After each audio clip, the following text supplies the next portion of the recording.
What is going on, guys? This is Jordan from the Undergraduate Survival Guide. Here we have a remastered, retitled edition with my guy Osman. How you been since 2 days ago? I don't know actually. I'm hoping I'm better prepared this time around. Just to give a bit of context, last time I don't know what happened last time, but I think three helicopters just came around Jordan's yard and then just messed up his audio, just messed up everything. So we go again, we move. We go again, man. Always doing everything we can to get the best quality. You know, it's ironic because as soon as you said that, your audio just chopped out for me. Oh man, I think I'll try and talk somewhat slower so Skype can keep up. I've been saying the internet's intrinsically racist, so we'll see what we can do. Fair enough. We can hope it's not racist. Literally, man. I want to ask you again, same as what I asked you last time about comparing work to uni, because obviously you're off again today, and we talked about. I mean, you explained off camera like obviously no one's taking holidays during Corona, but I'm still a bit not confused, but I'm still a bit. What's a good word to put this? Concerned almost about comparing work-life balance before and after uni, because I would always assume, even after what you said the last time you talked, I would still assume that uni's way more harder in terms of work-life balance. Yeah, and in terms of like general stress levels. Bitch, you crazy, you're waffling. As in, all right, let me try and think of it, how to articulate this. So basically, I think in terms of work-life balance, it depends on your job. I'm not gonna lie to you, it depends on your job and it depends on what you do. If say you work let's say you're an investment banker, right? Your hours sort of vary 24/7. You're not really working like a consistent hours. Like I say, for example, one day you might be in the office at 9 a.m. and you'd leave that day at, let's say, 8. The next day you might come in and you might actually come in at, let's say, 7 a.m., 7:30, and you leave at like 11 p.m. So it sort of varies. And then sometimes you might have to come in on Saturday, you might have to come in on Sunday. So it's ridiculously hard to predict sometimes. And then, for example, let's say I'm like with you, Jordan, let's meet up this Saturday, right? And then Saturday morning comes, I get a text being like, oh shit, something's happening, I need to be in the office. And that kind of stuff, that kind of work-life balance, it depends on your job, because at certain points, at certain times in your career, it's sort of not really dependent on you, but it's dependent on what you do. And I think in my case, it's better because like, I'd say that my hours are fairly consistent. I probably come in around 9 and I probably leave around 6:37, around that kind of time, 6:37, around that time. That's like sort of my standard set of hours, and I don't really come in on weekends. So then at least with that, I've sort of got like a consistent hour. I've got consistent hours, so I can sort of balance my life or plan or schedule my life around that. With uni, I think the difference with uni is you just have so much more freedom, because let's say you had a lecture at 10 a.m. You have the opportunity to be like, okay, I'm not actually going to go to this lecture. I'm going to revise at home, or let me just skip the lecture and come into uni at 11. I'll just catch up in the library. Or let me just not go into uni at all today, or I'll come in tomorrow. Or you have so much flexibility and freedom in terms of the choice that you make that you don't really have in terms of work. For example, with work, you have to be in the office. Unless you're like sick on your holiday, you're going to be in the office probably. So then like, I think in terms of, I'd say with balance, it depends on your schedule. I feel like when you're working and when you're employed, it's much easier to have a regimented schedule where you can sort of plan and have like a more like balanced routine with your life. In terms of uni, because everything's a little bit more flexible and you have a lot more freedom, it's more dependent on the person and how sort of strict you are with your routine, how regimented you are. But the amount of freedom that's given to you as a uni student, I feel like that's something that you probably won't ever get again unless you're like unemployed, or unless you're sort of like taking a sabbatical, or unless you're just doing your own thing. That kind of freedom that you get as a uni student is something that you would always miss when you like make that transition and you jump from uni to work, in my opinion. I hear that. I just think like maybe it's because I do engineering, which is like one of the more intensive courses, like similar to like medicine, you'd argue. But that my problem with uni is that you come in, you do your 9 until 3, 9 till 4, whatever, however long your day is, and then even when you finish, you got to go back and do more. Say again? You were going to uni at 9 a.m. You were actually going to your 9 a.m. lectures. I mean, my parents are listening, so of course. Fair enough. But no, even if you don't, I mean, I see your point there. Like, you have more I guess, discretion on how you use your time at uni. You can afford to miss like a couple lectures and still do the work. Yeah. But I think my perception on it is like, even when you do finish your typical like 9 to 5 day at uni, you still got to come back and do coursework and then catch up some extra lecture notes. So you never really have that downtime unless you obviously manufacture it yourself. Whereas at work, I guess it's different for banking, but in any, like in most other industries, you come in at 9, you finish at 5, and then from 5 p.m. till 9 a.m. the next day is basically your time to do whatever you want. And you have weekends to yourself as well. There's no need to like keep doing work on week. I mean, you said that sometimes if there's a call on a Saturday, you might have to go into the office, but yeah, I don't think know. I get what you're thinking. I get what you're trying to say in terms of like with uni, there's always work to be done. Like for example, you leave uni, or for example, you go home. There's sort of revision to do, or there's sort of coursework to mash, or there's sort of like an exam to revise to. And with work, as soon as you leave the office, you're not really thinking about work. You're mentally away from that. And I get that. But on the other hand, or like on the other scale, you can sort of say that, for example, with uni, it's sort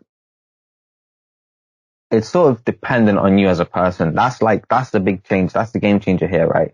It's just dependent on you as a person. With me, for example, what I just tended to do was, especially during exam season, exam revision, I'd be like, okay, this is what I'm going to do today. This is what I'm going to do today in terms of the task I'm going to achieve. This is how much I'm going to revise. This is how much I'm going to do. Like, I might do like 1 or 2 past papers today, and that's it. I'm done for today. So what I'd do is, for example, I'd come in at, let's say, during exam season, I'd probably come into uni at 10.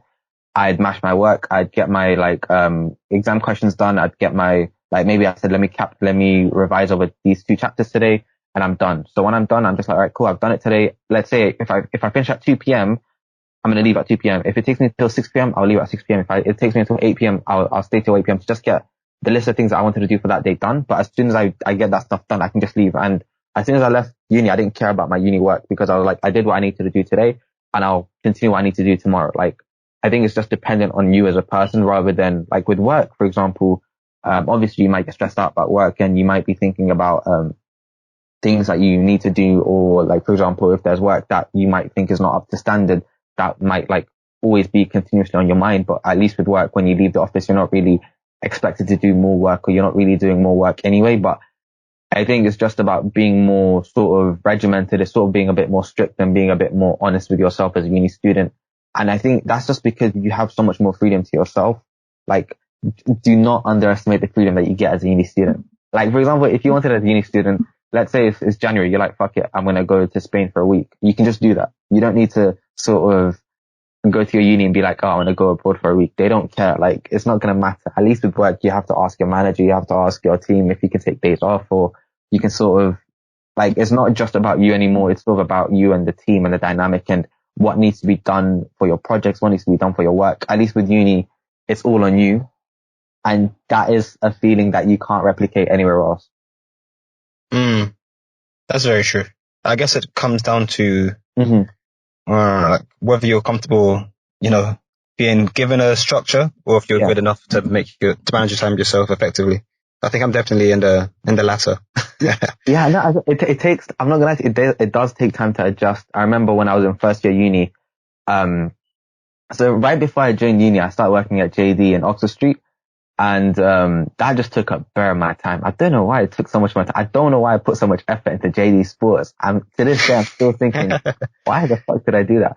But like, for example, when I first started, I think I was working like 20, 30 hours a week during uni. And I think for the first half of my first year, I was basically doing like 30 hours of work at JD Sports. And I basically just didn't go to uni at all, because I was like, yeah, I'm just at work and I'll catch up later. And that catches up. It bit me in the ass in like January. And then I was like, all right, cool, let me switch my routine. And I just told my manager at JD, I'm only going to work weekends from now on. And then I started going to uni during like Monday to Friday, but still it took me, I think it took me a solid year and a half. I think by the time I got into like second year, that's when I probably sort of like gave myself a routine and sort of gave myself a proper work ethic. I think first year was completely an adjustment year for me, in terms of learning how to study, learning how to give myself a routine. Because I just got lost. I was lost. I'm sorry, but like when you think about it, I put more work and effort into my ability as a sales assistant at JD Sports than my uni degree. And I think about that, and I'm just like, if I look back at myself, I would slap my first year self. He made money. I give myself credit for that. First year Osman made some money, but it was not worth it. It was not worth it. Nightmare. That's interesting. I feel like I did a similar thing with dominoes in my first year, but then my excuse is always that I'm driven more by reward than by because obviously uni is more delayed gratification, right? It takes 4 or 3 years to get the bag out of that. But I'm so much more driven by put in 3 hours and you get paid for this, or you put out one podcast today and you get X number of views. Like I just like the instant reward strategy. It's probably not good for my long-term growth, but I guess I recognize that trait of mine, and that's kind of how I justify the effort that I put into work. Do you think you have like a similar type of reward structure, or do you like deeply regret that? I don't know. Like, I've never actually thought about it in that way, to be honest. I think for me, just as you were saying that, I was trying to think about myself, like how do I view rewards? And I think it's a balance for me. I think balance is very key, because let's say it's sort of balance and sort of understanding. Because the way I'm thinking about it is, like, for example, if you're always chasing like long-term rewards and long-term success, you're never really getting to enjoy the short-term as well. So it's sort of learning about how can I work towards the long-term whilst enjoying the short-term as well. And it's balance. Because, for example, I think just think about it as like, just think about life and think about work as a whole, for example, right? Let's say you work and then you work until retirement, and then you sort of retire and then you enjoy your life at retirement. That's a very sort of like, for me, that's very boring. That's not really enjoyable. I'm not really trying to live my life at like 60 or 50, or when you retire and you're old. Like, people want to sort of enjoy their lives now. And it's sort of a balance. Like, how much effort do you put into playing and sort of relaxing and sort of enjoying your life now?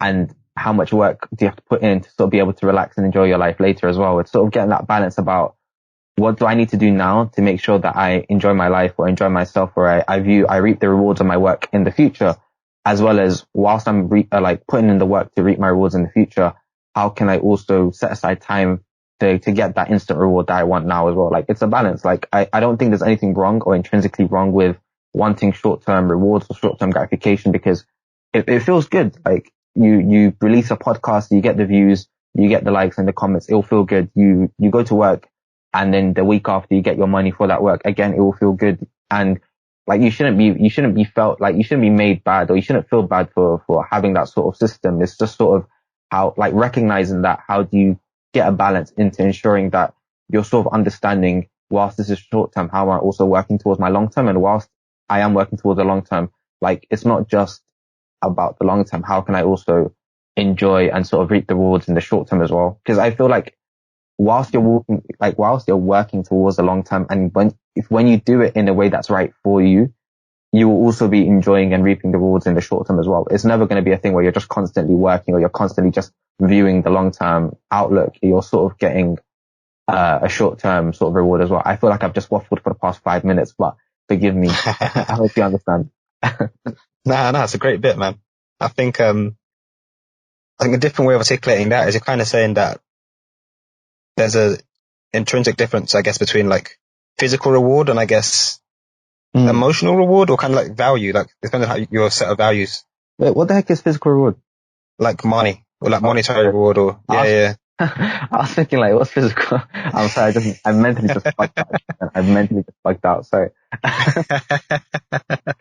No, it's calm. No, I get that. No, yeah, as in like physical rewards, they can be both long term and they can be short term. Because, for example, you can be working towards something that gives you way more money in the future than it would in the short term. So again, you can have physical rewards in the long term. You can have emotional rewards in the short term as well. It's like, I wouldn't categorize one as solely in one category or sort of one outlook. Like, you need a balance of both. You need both physical and like mental and physical and emotional rewards in the short term and long term. You should never really, like, I wouldn't like advocate, like, for example, sacrificing your mental health now for something in the future, or sacrificing your mental health in the future for something now. Like, you need a balance. Like, I think life is about balance. Mm-hmm. Yeah, I hear that. I guess what's important in a sense is knowing what you want out of life. And like, there's no need to sell out just for money if that's not what you really want, versus there's no point volunteering for 10 years if you really just want to buy a Lambo. Like, you need to figure out what you want and then I guess kind of stay true to that. If you really want to I don't think anyone could just be like, yeah, I want to buy a Lambo today and just buy it. No, yeah, catch me in a year, man. Our podcast money coming through, yeah. No, I'll exchange my Tesla share for an Aventador. My one share. Wow, you need some major returns on that share. But no, as in like, even when you were just saying that, I think you mentioned, yeah, let me think what you just mentioned. You mentioned, like knowing what someone wants out of life. And that's even a very difficult question as well. That takes ages to figure out. Even I don't know what I want out of life. Like no one, like, I don't know. I barely know anyone that I can meet right now and be like, what do you want out of life? And they can give me a concrete answer, because like, it's very hard to, I think this is like a very like, not a loaded question, but sort of like, you're in GCSE, you're in A levels, you're sort of doing your uni degree, and you're doing all these choices that have a big impact on your life. And at the same time, you don't really know what you want out of life as well. So it's sort of a bit of a weird way to sort of like, the education system is a bit weird where you're sort of being asked to like specialize or sort of, time in or sort of focus on specific areas when you're not entirely sure what area or what sort of, path of life is right for you or what you sort of want out of it as well.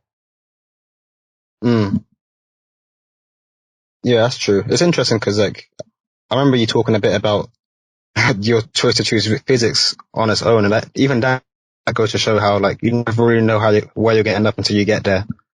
Like, oh yeah. I think let me just break down my mental process for the podcast there, because I don't think, because we had this separate conversation, so it's not really here. So I'll probably give it to these guys now. Basically, short term, like long story short, I have no idea why I picked physics for a degree. Like, there's no real concrete answer. I just picked it because I picked it. Now, if I broke that down into like a longer story, I think it probably starts in GCSEs, where I think my favorite subjects were actually maths, history, and French. I think those are my favorite subjects at GCSE. And I think initially when I did my A levels, I picked maths, history, physics, and chemistry. And I'm honestly not sure I picked physics and chemistry. I think there were other subjects I enjoyed way more than those two, but I just picked them because like, I actually cannot describe or explain why I just picked those subjects, because I thought, you know what, this is going to be fun. This is going to be interesting. Let's just do it. And then, it got into a month of A levels, and I had friends in further maths who were really enjoying further maths. And I wanted to be my friends, and I was sort of thinking, like, I love history, but like, look, let me just ditch it and pick further maths instead. Like, my further maths teacher, he kept poaching me, kept asking me, Osman, you need to join this class. Osman, this class is perfect for you. And, it got to a point where I was like, you know what, fuck it, I'm just going to do it. So I emailed my history teacher, being like, yes, sir, I'm gonna drop out of history, and, I want to do further maths instead, because that's how the blocks were. If I wanted to do, further maths, I had to drop either history or physics. And I was like, to this day, I still don't know why I did that. But as in, I just like, sometimes you just feel like you know what the right decision is to do. So I just did it. And, you just get that gut instinct. You just get that gut feeling. So, I told my history teacher that. And then ironically, the email that I sent was literally half an hour before I had my history lesson with him. And, bear in mind, at this point, I'm 99% sure I was like my history teacher's favorite student, like across the school. So I was basically a golden child. I remember because he saw that email, and, he told me to stay in, because right after the history lesson was lunch, and he told me to just stay in and we could have a conversation and just discuss this. And he tried to convince me to stay, being like, Osman, you need to stay for history. You love this subject. It's for you. And I was just like, nah, so I'm not having it. I'm just going to change. And, I just feel like changing. I leave the class, and then he sends me this email, like full on no, with like all caps, like there's like 50 O's in that one email. And he just says, Osman, please just don't leave this class. And I leave the class, and bear in mind, this guy's the head of my year. So, every day, like when you come into school, your head of year is sort of standing outside like the gate, or sort of the way you walk into the school. And he just says hi to everyone. For the next 2 years of my A level, he just gave me dirty looks. And I think it's just awkward now whenever I see him. He just gives me that weird look, being like, you're a bastard that left my class. And I'm like, I'm so sorry, but it is what it is. Raw. It was funny because it's just sort of those decisions, you can't really explain why you did it, but you just sort of felt like your gut instinct was telling you just make this choice. And then if whatever happens, happens. And then, so that came, and then, AS grades came out, and I got a B in chemistry and a C in physics. And, after you get your AS grades, you still have to speak to your head teacher about, what's it called? Or you speak to someone that tells you what you should pick for your A2, or sort of what subject you should drop. Because I think at that point you did 4 AS subjects. I think now most people do 3. At that point we were doing 4, and then, my teacher was telling me, Osman, just drop drop physics and keep on chemistry, but I was just like, I just don't enjoy chemistry as much as I did enjoy physics. And even though I got a worse grade in physics AS, I was like, fuck it, let me just keep it. So I dropped chemistry. I kept on physics. I kept on the C, and I just, I mashed it. And then it got to the point where you have to pick a degree. And, I got like an A star in, no, at that point I got 2 A's. I got 2 A's in maths and further maths because it was AS. You couldn't get an A star. But then at that point, I looked at those grades and then, so when you pick your university degrees or your university degree choices, I got like this massive book of all the possible courses across all the possible unis. And I've made this like a massive Excel spreadsheet of being like, all right, these are all the courses I'm interested in. Engineering, electrical engineering, mechanical engineering, civil engineering, physics, maths, economics, all this, blah, blah, blah, blah, blah, statistics. And I was just like, because I think at that point for me as well, like my 3 favorite things that I wanted to do that I knew I still wanted to do was I wanted to do something mathematical. I wanted to, like, because my secondary school was sponsored by UBS, I felt like I was going to be headed in a financy direction anyway. So I wanted something that might help me with with economics or sort of, give me some sort of financial knowledge. And I wanted something that like had languages and like with it as well. Or I wanted to learn more about languages anyway, because I just enjoyed learning languages. And then I came to the point where I was like, Osman, anything I do is going to have maths anyway. So I don't need to pick maths specifically. And I'm like, if I'm going into like the financial industry, or if I feel like I probably will be heading in that direction, I don't need to pick economics. I don't need to pick a specific finance course because I'll learn that in my job anyway. I don't need to spend my uni degree learning something I'm going to be learning in my job, especially when that job doesn't even require a specific degree. So like, I don't need to study economics. I can get that out of the way. And I was like, and I just said to myself, if I'm really passionate about languages, I'll learn that anyway outside of my course. So I don't need a university degree to tell me that I need to study the specific language. So I was like, all right, cool. I can just fund that as well. So then what I was left with was maths. And I was like, I just didn't want to study maths alone as a standalone subject. So I just thought, you know what, physics seems cool. It has a lot of it's a very broad subject. So let me just pick it and see where it takes me. Like I just picked it because I just thought, let me just see where this takes me. And that's like the most concrete reasoning I have behind why I picked my degree for what it was.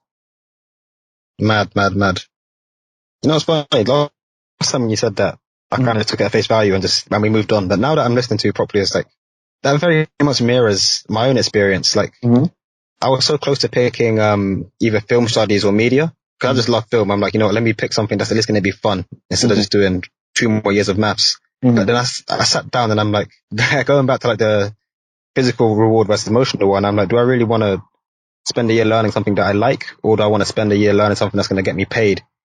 And I ended up going for, same as you, maths, further maths, physics, chemistry. And then I hated chemistry. The whole year I was just like so bitter about chemistry that I knew I was going to drop it. So I ended up getting I think it was AABC or AACC in physics and chemistry with the B's and the C's. And my teachers were like, look, you fucked up for both of these, but they were saying that chemistry is easier than physics. So I'm better off dropping that and working on chemistry. But I said to myself, like, I'm so disinterested in chemistry, I'd rather do physics. And then like same route as you, I took maths, physics into AH, and then I didn't go through all the degrees, like as extensively, I guess. But I was thinking like, I really like maths, so let me look into maths. And then I thought, I don't want to be doing years of proofs, so let me do maths and physics. The only unis offering maths and physics were like Oxford, which was like A star, A. I think Warwick, which was like 3 A stars, or A star, A, and STEP. And I think one other uni. So I was like, yeah, I'm not doing that. Oh yeah. I'm not putting myself through 3 A stars. That was also one of the reasons I was like, fuck maths. I can't be asked to do an extra exam. Literally. And even Oxford, they had, I think it was a PAT, the PAT physics. Yeah, aptitude test, something. Aptitude, yeah. I did that test as well, and man, I remember I picked Oxford at the last second. Like, I think the deadline to pick it was October 15th, so I picked it on, like, literally the day before. I was like, fuck it, I'm gonna apply to Oxford. And you had to sign up for the PAT, and I didn't spend my summer revising for the PAT. I think I spent like 2-3 weeks learning for it. And then I got my results, and I was like 5 marks away from like the interview mark, and I was like, Osman, if you just revised, like, because I just picked at the last minute. But I'm glad I didn't I'm glad I didn't go Oxford though. I'm very glad I didn't. Word. That was like the best ever rejection. Looking back.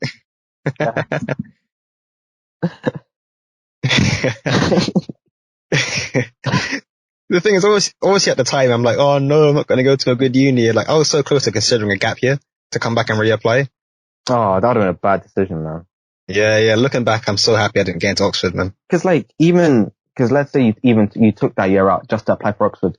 Regardless if you took that year out, there's no guarantee you'll even get Oxford anyway. Like, with like, I feel like, for example, if you take a year out to just apply for one specific uni, I always feel like that's a bad choice because, I mean, unless you're like ridiculously passionate about going to that one specific uni, studying this one specific course, just taking a year out to make that choice where it's not even guaranteed or it's sort of not really, it's sometimes just down to chance. Like you might just get rejected because you get rejected because of just the volume of applications they get.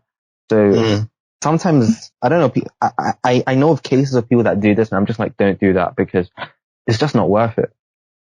Yeah, yeah. The only one I'd recommend it is if like you were predicted, I don't know, BBC, and you end up getting 3 stars. And Yeah, of course. Like, I don't mean that. I mean as in like, you missed out the grade by a grade or two and you want to just go to that specific uni. Like, by specific uni, I just mean Oxford, right? But I'm not saying like, for example, if you really want to go to like, if you want to really go to Bristol and then you take a year out to apply to Bristol, like, and your Bristol's like your passionate place and you want to be there. Like, I don't think there's an issue with that. I think there's an issue with like taking a year out just to apply for Oxbridge because Oxbridge it's not guaranteed at all, by no means necessary.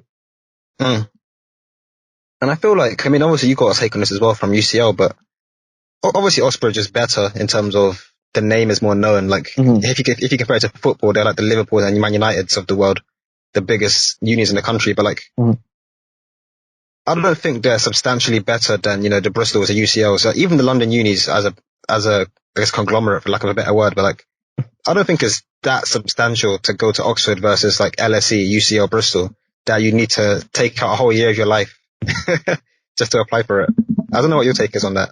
I think, like, my take is you have to have a good reason for it. I think, for example, if there's a course that is right for you and that, like, that is your specific course and it's only offered at Oxford or Cambridge and, like, you know that that's the one for you, I understand why you'd want to take that year out to sort of apply for that because, you know, like, your uni is not cheap, you know, it's like at least 27 grand a year. I mean, not a year, so across the 3 years without interest and without the loans and without all this, like, mumbo jumbo. But, so you have to be deliberate. I'm just saying, like, there's nothing wrong with like applying for Oxford. I just think you need the right reasoning and the right sort of concrete fundamentals to know why you want to apply for these unis. Like, if you have a good reason to and you feel like, you know what, you want to go there, then by all means go for it. I'm not going to dissuade someone from applying to Oxbridge. Like, if you get into it, that's amazing. It's just sort of, and like, for example, it's just sort of my opinion on it. It's just, like when you take that year out just for that specific uni, you have to know that that is the right choice for you because a gap year is also a very important time to sort of like, you can do so many things with a gap year. And to like, for example, you only know about your Oxbridge rejection on your sort of like on results day because by that point you would have known you got rejected anyway because from before anyways, I'm waffling here. But like to then do it at the last second just so you can reapply for one specific uni, I always feel like it's a bad choice. But in terms of like when you're actually at the unis, as in there's a difference, right? As in like, I think it opens a lot of doors going to those unis, 100%. I think that's undeniable. I think it's just about what experience do you want to gain from your university experience? Like what kind of university experience do you want? Because I've known people that have went Cambridge. I know people that have went Oxford and I went to UCL. So I can compare experiences, like, especially within the physics, like with physics as well. I know people that have studied physics at Oxbridge and I know people that have studied natural sciences at Cambridge and the people that studied natural sciences at Cambridge, they were sort of revising 30, 40 hours a week and like just to stay on like level, just to stay like on track. And that's a lot of work and that's a lot of like mental sort of like that's a very like heavy workload and it sort of depends on like if you want to go through that experience and if you sort of think that's the right one for you, then by all means go for it. I just felt like that wasn't the right one for me, so that I'm just glad I didn't get to go. Yeah, I hear you, man. What was your reason for going to UCL above like anywhere else? Actually, UCL my first choice and then Bristol my second choice. So I could actually have gone to uni with you, Brian, Tiger, all the guys. I could have actually been like part of that little circle. I think for me, it was just sort of, do I want to stay in London or do I want to leave London? And essentially for me, if I want to stay in London, I'm going to go UCL. If I want to leave London, I'm going to go Bristol. And I think it was just a spur of the moment decision that made me think, you know what, London's the place I want to be at. I think for me, as in like all my friends and my close friends know, like Hackney is very close to my heart. Like Hackney is where my heart's at. And even within London, like for example, you know, when people ask you, where do you want to live when you grow up? I've always lived in Hackney and I always want to live in Hackney. So for example, even within London, I'm very localized to my region.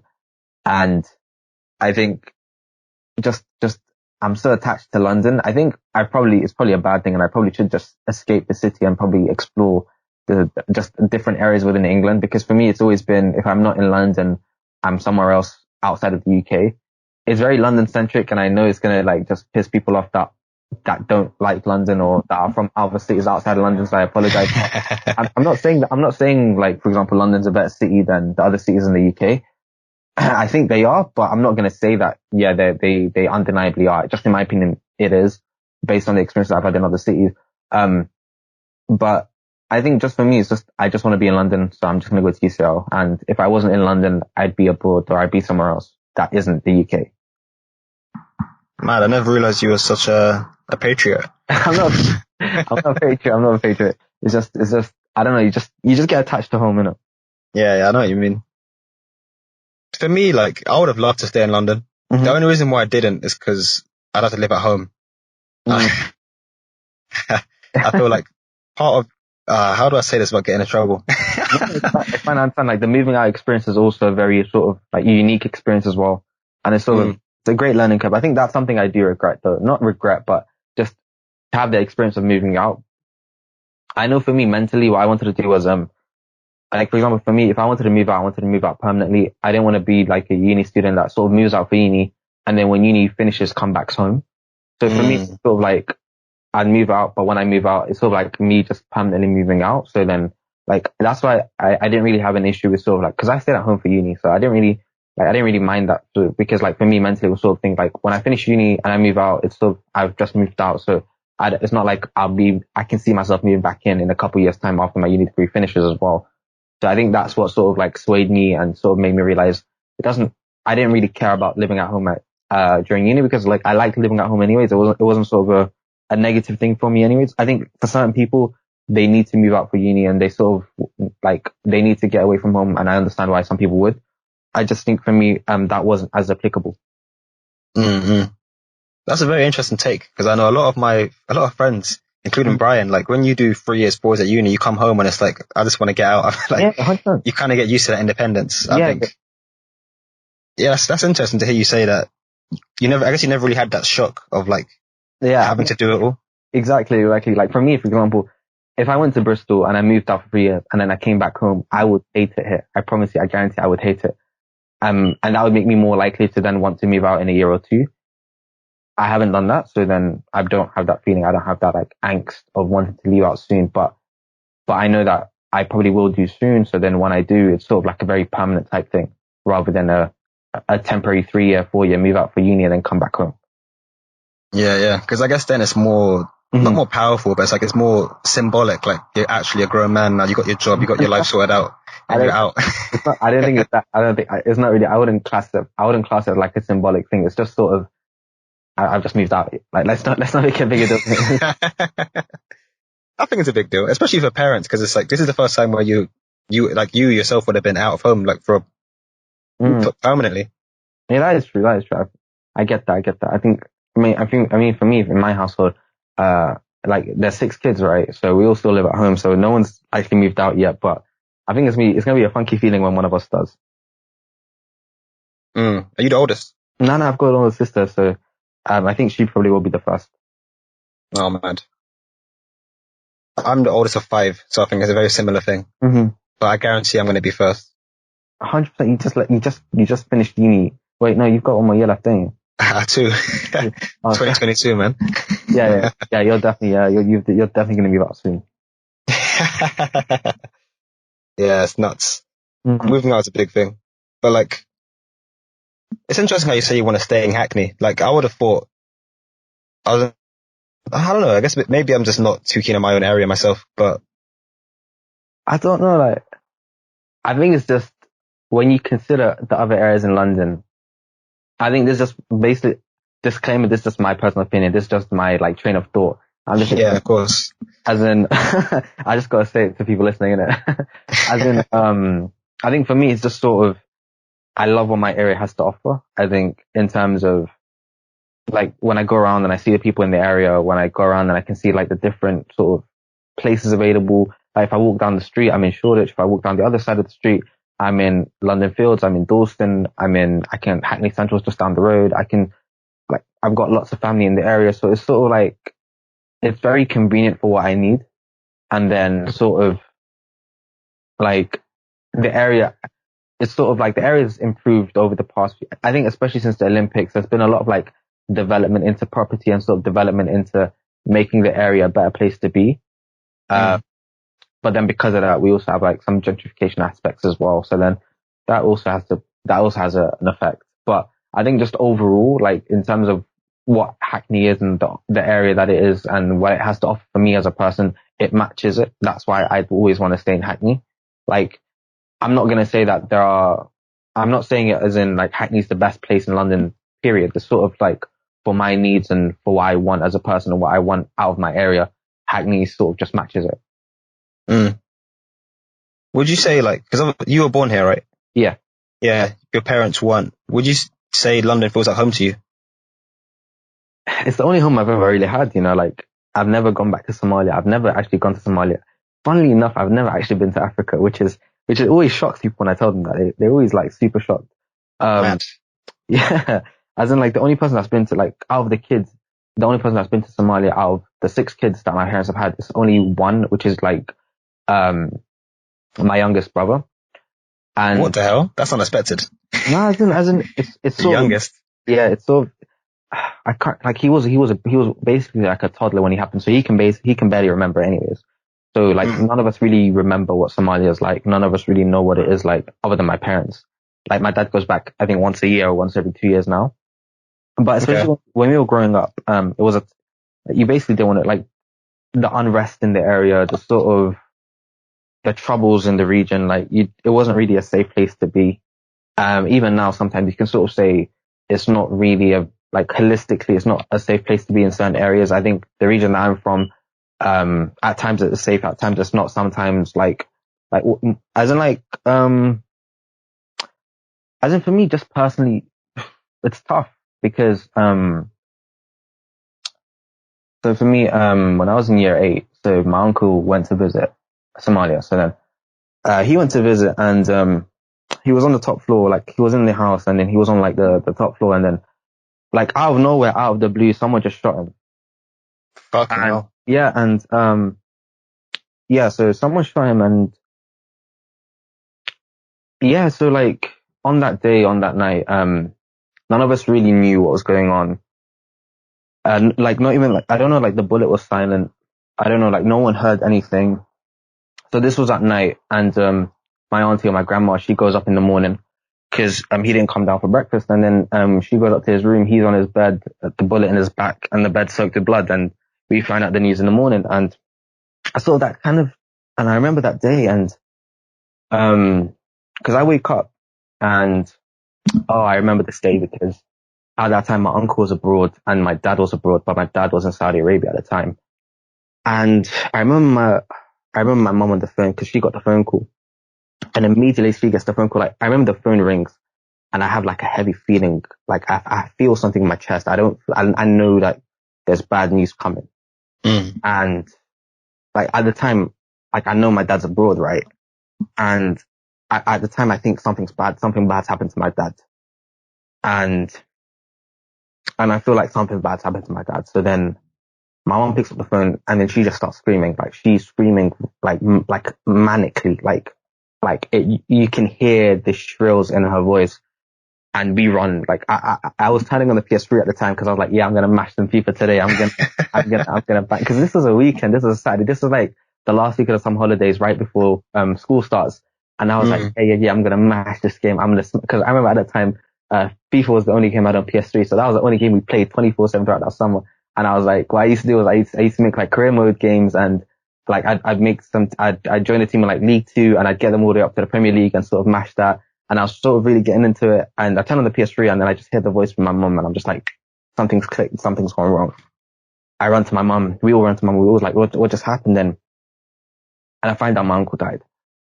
And that was tough. And then obviously, like, that lives with you, right? Mm. And at the time, I remember I was thinking to myself, am I a bad person? Because at first I thought it was my dad. Something bad happened to my dad. And it wasn't. And it was my uncle instead. And I thought to myself, am I a bad person for it being glad that it wasn't my dad? Does that make me a bad person? I remember I thought about that question for years as a person, because I didn't tell anyone about this, by the way. You're the first person that I've told about this kind of thought I have had. And I'm doing it on a podcast, which makes it so weird. It's so weird. But I remember that question. I remember asking myself that question for years. Does that make me a bad person? When I heard the news about my uncle dying, and I was glad it wasn't my dad. And I wasn't, like, obviously, again, I was broken. I was shattered mentally all over the place. I was smoked. And I find out this news, and it kind of, like, at the time, like, it's just anything, like, it puts into your head, like, anything can happen at any time to anyone. And, like, Somalia is, like, it's a dangerous place. So that's one of the biggest reasons we've never gone back as a family. Obviously now the region's a lot better. The region's a lot more stable. So I can see myself going back maybe in a few years, maybe in 10 years. I would want to go back at one point, but just right now, it's tough. Yeah, I hear that, man. That's a lot to go through at a young age. It is what it is, and it's like, you can't do much more than that. Yeah. That's nuts. I didn't know how to follow up to that. I didn't even know I was going to say that. It just came out. I didn't know I was going to say it. Mad. It is what it is. It's life. Yeah, it's good to hear that you come through it, though. Mm. Or at least on the journey to healing. Yeah. You piece of shit. Oh, you prick. Sorry, man, I've been banging out Red Table Talk recently. Oh my God. Red Table Talk is basically just rinse out, putting your hand on the table, spreading your fingers across, and then just tapping it, and just saying buzzwords like toxic and manipulation and manifestation, and then just saying it slowly with an inflection at the end of your voice, being like, manifestation. It stops. And that's it. I'm like, what the fuck does this mean? Like, you're Red Table Talk, you know. I still haven't watched the Will Smith episode in full. Really? Yeah, no, I haven't. As in the proper Will Smith one, or the the proper one. I've seen the one. Okay. As in, because I just find that she just chats nonsense. I think Jada Smith just chats nonsense. I'm not gonna lie to you. I've seen her content, I've seen her videos, and it's like when you like deep the substance and deep like the actual content that she says, it's just toxic shit, but that's wrapped up in key buzzwords that make it sound like healing when it really isn't. Mm-hmm. That's my opinion on it. That's my take on her. Yeah, I hear you, man. And I don't know. I mean, this is a crazy segue from the previous topic, but like it's a massive segue from the podcast in general. The graduate survival guide, mate. We're not surviving undergraduate. Them ones. Now we'll pull it back in a sec. Go on, let's talk. But now on the topic of like Jada, my friend was talking to me yesterday about Kanye as well. And I've never understood the like we talked about it briefly as well between us, like the infatuation with like celebrity culture, because these guys literally are like, Michael Jordan's just a basketball player, Kanye's just a rapper, a producer. Jada's just, to me, like Will Smith's wife. I don't really see. I don't care what these men say. She's an incredible actress. She's not just Will Smith's wife. Okay, let's give some respect on her name. Nah, I don't think I've ever seen that film that she's in.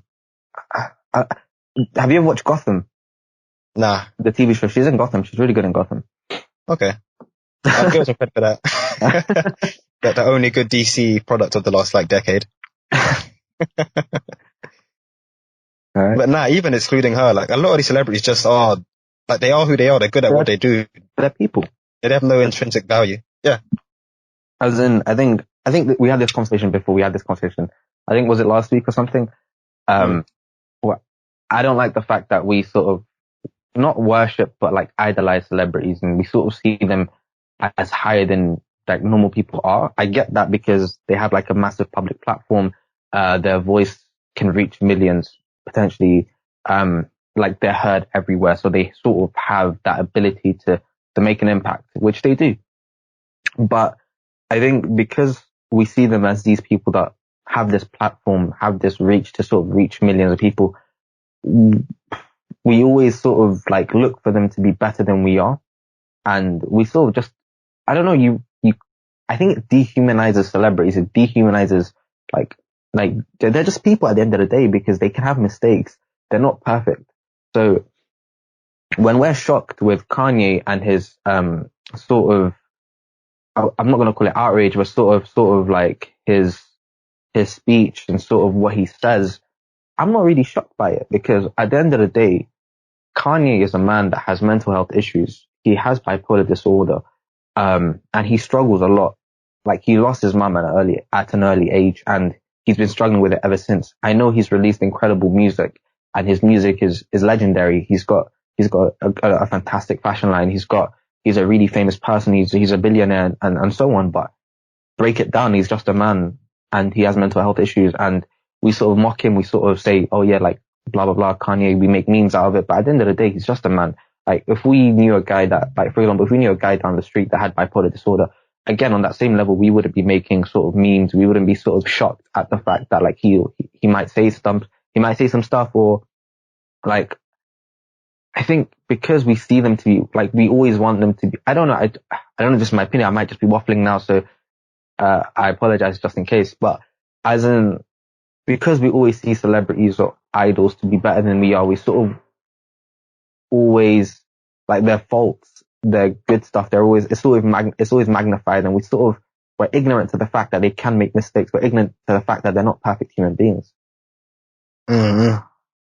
For real. And I think even slightly tying that back into, an undergraduate sense, like, I think people just have to be careful with who they, like, I hate the line influencer.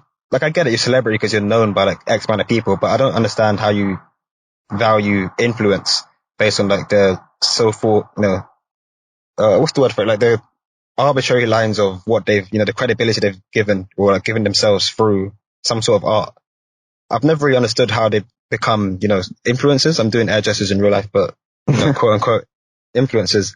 And I think that transcends like even celebrity culture, just into life in general. Like a lot of people say, oh, I studied medicine because my mum made me do it. It's like you really got to think about who's saying what and like what merits them to have that opinion and what merits them to have that influence over your life. Because like if you just take what Kanye says at face value, it's like, why am I listening to this rant? Like, as you say, someone's got mental health issues, someone who's big in the music world, but what qualifies him to be a politician, or what qualifies Jada Pinkett Smith to be a counselor or therapist, or whatever? What qualifies these guys to do what they're doing? And once you start to think about what qualifies Donald Trump to be a politician, what qualifies Donald Trump to be the president? Answer me exactly, that. Yeah. No, answer me that. He is one. Like now that he is one, ignoring his qualifications, he is one. So. Like you can see, yeah, I know what you're saying, and you're saying that what qualifies someone to be an influencer, but they can influence your decisions regardless. Let's say like, bring it back to social media and social media influencers, right? You see someone promote this brand, you see someone promote this product, even if you sort of ignore the ads or you sort of ignore buying the product itself, someone's going to buy that product. Or for example, you see someone retweet something that you might be interested in buying, or you sort of see an ad that you're thinking about buying and someone sort of advertises it to you. Like even if like that has the power to influence you. Like I get what you're trying to say, but as in just the smallest things can sort of tick in your head and sort of give you reminders. Like if I say to you right now, black zebras flying, you're going to think about black zebras flying because because I just mentioned it. Like you can't stop thinking about something. Like you can't like actively block thoughts, Like if I say something, you're going to think about it. That's sort of just how the brain works. And in that sort of sense, like when someone calls themselves an influencer, they bring something on social media, you will see it, you will be influenced. Even if you ignore that product, you've been influenced to look at it, or their reach has reached you. That in itself is powerful. Yeah, no, I agree with you, to be fair. But I also think it shouldn't always be a positive influence. Like you shouldn't automatically default to positivity from a celebrity just because they are who they are. Yeah, 100% agree. I agree with that. Like, not all influence is good. sometimes you can be, like, you can also be negatively influenced. Social media can negatively influence you as a person as well, can negatively influence your thoughts. Data analytics, like even just the whole thing with Cambridge Analytica and sort of like Brexit and sort of Trump's presidency. For example, if you Google Brexit, just in general, depending on what you've Googled before, depending on your internet browsing history, depending on the kind of content that you consume, if you Google Brexit, you're going to see two different sort of websites or two different sort of results pop up, depending on if you're a very left-wing person that has left-wing views, and if you're a right-wing person having right-wing views, you're going to see completely different articles pop up just because you're being influenced, and sometimes you don't even know it. Yeah, no, that's true. I guess it's just important to recognize that these things happen and to be aware of, like, you know, the sort of traps that are out there, because like what you talk about with Brexit is a very telling example, because like I was talking to someone a while back, I think this is probably during the same period, that 2016, about Twitter and social media, and like it's easy to find stats or facts to back up your point of view online, because that's all you're going to see. That's the camp that you're in. Like, I've always tried to follow people that are somewhat neutral. Like, I follow a lot of fans of other football clubs, just so I can get a more holistic view instead of just seeing all this one side of the coin at all times. Yeah, I think it's sort of like one side bashing the other side. That's how I think of it. Like, for example, you'll see one person that follows very, like, let's say left-wing Twitter. You follow, like, if everyone you follow on Twitter is going to be left-wing Twitter, you're really just mainly accessing or talking to people within left-wing Twitter. And that's sort of like all the articles you see will reaffirm your views. All the articles you see and consume will sort of just be contained within that political sphere. And then the same thing will happen within the right-wing sphere. And it continuously perpetuates us, like continuously strengthens each side's views. And again, it just becomes to a point where you develop extremities on both sides.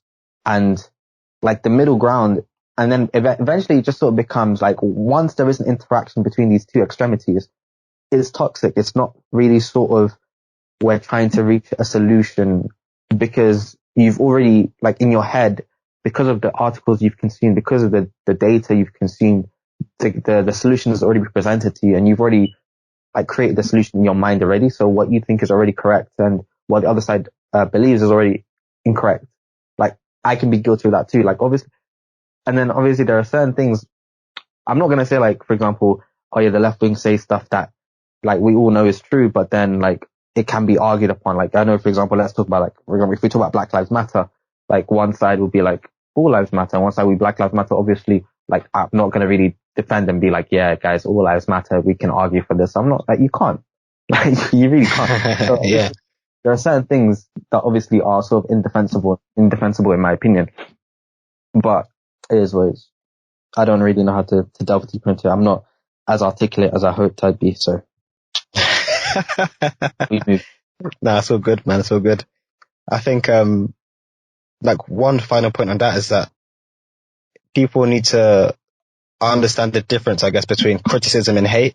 Like, not every comment that is contrary to your beliefs is essentially a hate comment. Like, some people are just trying to educate. Some people are just trying to have a discussion. And you do see it very, like, I hate to bring politics into it, but you do see it very frequently in politics, where it's like, on your point just then of all lives matter, Black Lives Matter, there's no reason for that to be a fight, for there to be, like, riots and shit over that one comment. Whereas people quickly politicize issues and it very rapidly becomes aggressive and Well, are you talking violent. Are you talking about doesn't have to. violent in person, or are you talking about aggressive and violent over Twitter? Well, to be fair, on the topic of Black Lives Matter, that actually did happen in real life, like protecting the statues and fighting man and stuff, but I'm talking more specific on socials, like how people just quickly get into mad beefs online, mad DMs and stuff over something that was really just a regular critical statement that never needed to be taken so harshly. Yeah, I get what you're saying. I think it's all right. Let me ask you this question, right? All lives matter, right? All lives matter. If we go on specifically all lives matter, right? If all lives matter, surely the black lives that are being murdered on the streets, and American black lives being murdered across the streets in the world, if all lives really matter, surely all of these guys will be outraged too, right? They'd be outraged just as much as we are, because based on their statement, all lives matter, so they should be outraged too. Like that's common sense, right? If all lives matter, you should be outraged that these lives also dying or all these lives being murdered.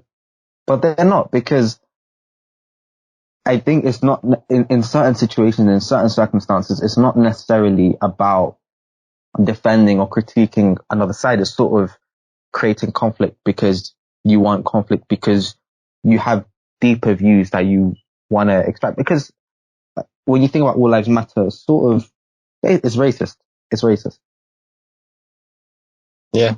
That's why. Fundamentally, yeah. So that's why, like, I'm not gonna sort of like that's why it's not really a thing about critiquing or sort of arguing against it. It's just because you're racist. Yeah. It's kind of sad to see, but I guess there's not really much that can be done at this point in time. I don't know. I think one thing that, like, one takeaway I've taken from, like, Black Lives Matter and, like, the movement from this summer. Also, by the way, just to let you know, like, for example, the protests are going on in America. They're still going on. Like, just because we don't hear about it in the news doesn't mean that they're not going on. It's just sort of died down in the news, but, like, it's continuously going on a daily basis in America. And I think it's a great thing because awareness has been raised. And I at least want to be optimistic in the sense that I want to see change, and change is happening, albeit slowly. At least there are changes being made, and we can sort of be hopeful in that fact. I don't want to be pessimistic and just assume that, yeah, you know what, there's nothing I can do, nothing's going to be changed.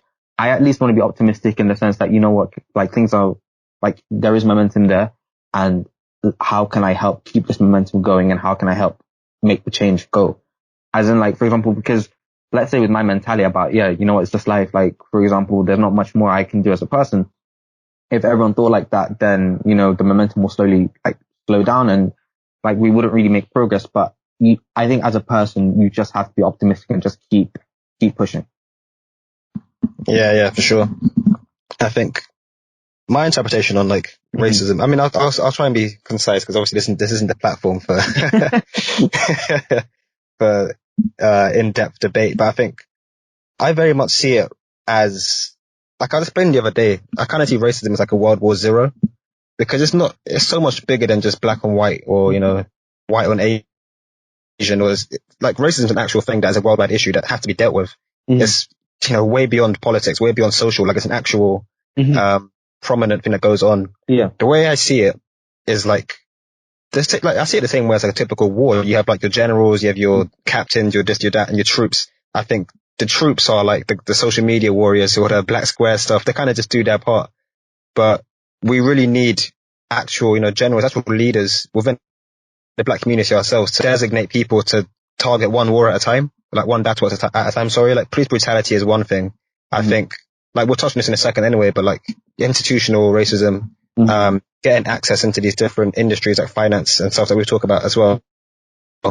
Like, these are all different battles that come under the overall umbrella, the overall war of, you know, race. And I think my stance is that I see myself as someone who, like this podcast, for example, I'm kind of opening spaces for people to chat. I'm kind of, like, in some capacity, like, I hope there are people out there, ethnic minorities that are listening and trying to learn how to get into these places through what I say, what we say, the advice we give. And that's very much my stance. Like, I don't think we can change how people think, but we can definitely change the people that are in the positions that have to do the thinking for us. And I just want to keep bringing up that bottom line, making sure that one day is going to be someone that can compete, that can make the decisions, that can make systematic change or systemic change. I don't know how to articulate that, what I ask you, what the difference is between the two words, but that's my stance on it. That's why I think I can't really do anything in terms of, you know, arresting the guys that killed Breonna Taylor, for example. I'm not putting the hashtag out because I don't think anything's going to happen. But I think one day, if we do keep putting people in the spots to make changes, then, you know, maybe our kids or grandkids will have a better life. Maybe you can bring Hackney up to the standard. Wait, don't sell me that highly. I'm not that great of a person. I get what you're trying to say. Like, a systematic and targeted approach, like, on multiple fronts, and sort of being a bit targeted in how we do things. It's tough because there's no real sort of, like, central place where, like, I don't know, like, with racial equality, it's very tough because I'm just trying to think how to word this, because we do need to be more systematic, and it's like, it is what you said. Like, for example, there are different like branches on how like racism is. Like, there's racism in the workplace, there's racism via police brutality, there's racism in education, and there are loads of branches that need to be tackled. And it takes time because we need the right people in the right positions to sort of get us into that platform. And that's dependent on us, remember, because let's say, for example, you're voting for the politicians that elect these people in those positions, you're also working in these sectors as well. So you need to be able to be in a position to either, like, maybe you should be the one that should be in this. Like, obviously not now as a 22-year-old person, you're not going to really be the managing director of a firm that's going to be like, I'm going to be the one leading on racial equality and how we hire people in the firm. But sort of like developing yourself to eventually either become that person, or at least help promote and help people get into that position. So it's a tough one, and it does take time. And I think it's annoying because, like, how much time does it need to take? Because this is what's been going on for hundreds, if not thousands of years. Like, are we really going to just keep saying it's going to take time, when all that's happened is time and not much has changed? You know what I mean? Yeah. I think it's like, and you brought this word up last time that kind of stuck with me as well when we talked about being deliberate. And actually, like, it's one thing to say, oh, time heals and your time will make change. But if you're just sitting there waiting for change to happen, it's not gonna happen itself. Yeah. You have to keep your foot on the gas and keep instigating those changes. Otherwise, like, it's time in vain. And I think even just with deliberate choices, I think that applies for everything. You have to make sure that, I think as a person, in terms of the choices that you make with regards to your career, with regards to your university choices, with regards to how you spend your time, you're in control of it, basically. And you just need to make sure that, like, for example, even if it's a bad choice, even if it's a choice that you might regret or you learn from, or is sort of something, at least be deliberate in your choice, and at least make sure that the choice you're making is right for you at that time. It might be right for you at that time, and it turns out, you know what, I made the wrong choice, but at least be deliberate and ensuring that, you know, at least I made that choice, and I made that choice when it was the right choice for me at that time. And, you know, you can stand by that choice because of the reason you've made. And then obviously with hindsight, you can sort of be like, oh, I could have done this, I could have done that. But at least you know sort of why you made that choice, and like you can stand by that reason. Yeah.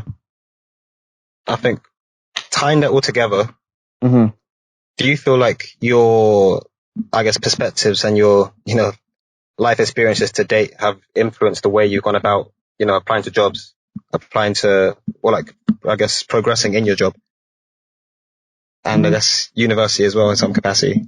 Because surely, like, when you know that, you know, your home country is not the safest, you know that your area is like being rapidly gentrified, you're kind of intrinsically at a disadvantage just based on your race. Like, I can only imagine that compelled you to work so much harder.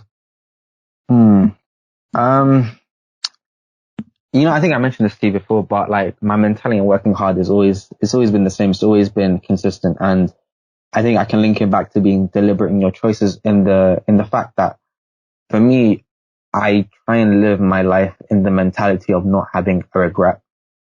And what I mean by that is, obviously, so with me, it's always sort of ensuring that with whatever I do, I put my best effort, all my work, all my effort, all sort of like all my preparation into what I do. So for example, with my uni exams, with my work, just with my life as well. Like, if I put all my effort into everything, if I make sure that I do what I can do and ensure that I've done what I can for this specific thing, at the end outcome, I'll always be happy with, because I know that I couldn't have done more to change that aspect. I couldn't have done more to change the outcome.